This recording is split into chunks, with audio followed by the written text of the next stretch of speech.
It's not the great, obviously it wasn't a good game to return, but returning is excellent. So how did that feel? I mean, it's a long awaited, right? It was 4 months since I stepped on the field, but really for me, it's probably around 6, because that that first time on the field last time was another injury. So this is nice to get through. My body's obviously, pushing through a lot of injuries, but it felt good to get back in there. However, it wasn't the greatest game for us, so we're hoping that we can end on a positive this time. Yeah.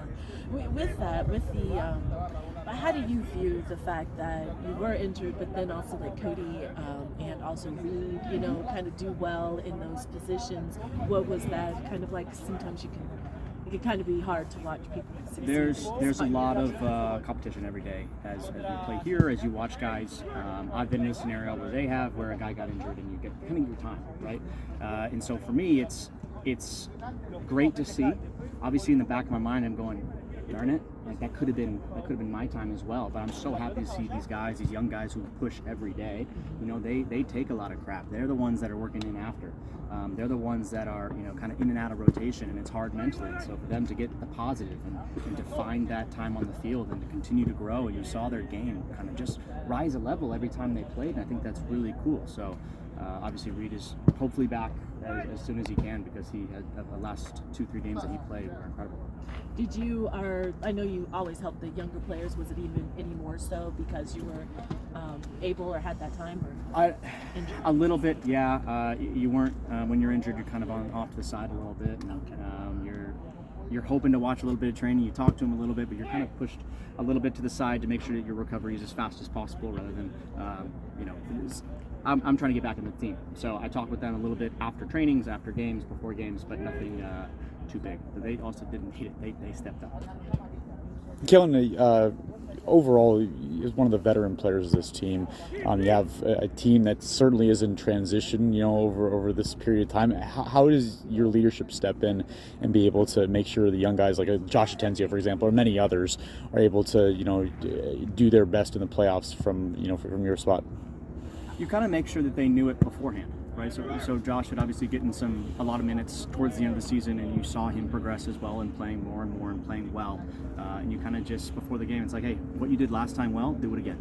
What you did poor, he knows. He's the first one that says, I missed that pass or I missed that ball, even though he had a very good game. And so he knows what he did wrong. You try and focus on what they did right. These younger kids, you've got to give them confidence. I know they have that youthful just arrogance.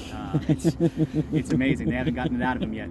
The world hasn't stepped on them yet, but you have to make sure that their confidence is high, because they can be very crucial for this team. Obviously, the veteran leadership can be as well. It's kind of an amazing thing that you have a Rowe Ruidiaz, a Nico Ladero, a Freddie Montero, an Air Bear. I'll even throw myself in that mix of guys who have played in big games before, coming off the bench.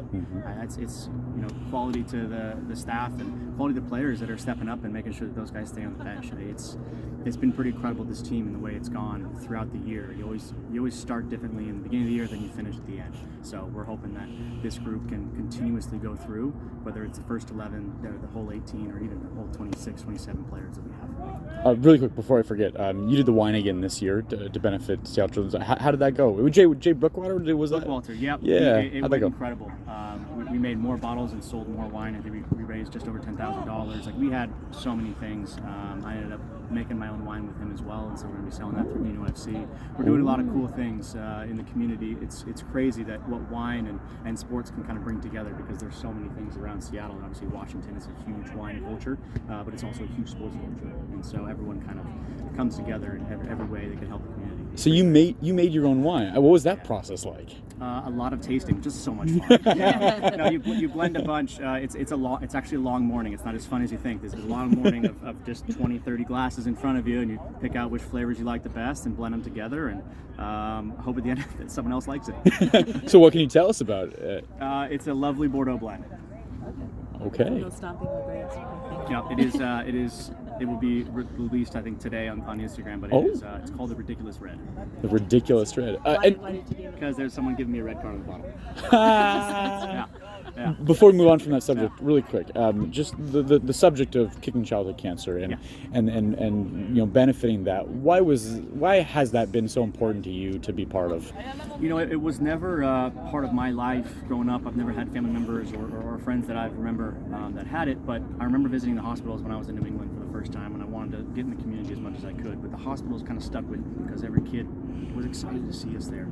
They took it home with us. I got emails afterwards saying that they can't wait for us to come back, and can we come back next week or something of that sort. And so when I did finally host David for the first Kelyn's Nigu crew, his excitement, his family's joy, and you saw him become a kid again on the field, and that's something that I want to take with me. And so we've now helped, I think, over 65 kids come to games out of the hospital and get their families kind of away from it, and that feeling for me is more beneficial than any game.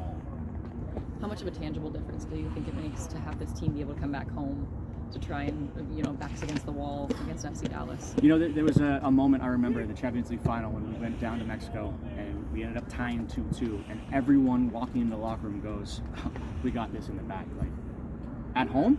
Even? Oh, we're good. So I think there's that confidence when you come back home, especially in big games, this team shows up. So we're going to make sure it's not, in arrogance. We're going to make sure it's confidence, but we got to make sure that, I have so much joy in front of these fans, and I know the guys do as well, that it just pushes us a little more, especially in these big games. What tactically, though, do you feel that it's going to take, especially being able to see that game? It's going to take patience. So when I say that, I mean, we have so many great things, whether it be stepping to a ball, but making sure that everyone's with you behind. If one person steps, 3, 4, 5 have to step with them.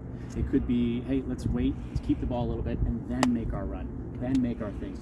So patience a little bit, picking out the right ball when you get in dangerous areas instead of just the first ball you see. It could be a decoy run and play the second. So I think this team has the capability of creating so much. You can see it in both games. We could have came away with a tie or win in that last game too, and we didn't play that great in the first half. So I think we have a lot of success if we're patient.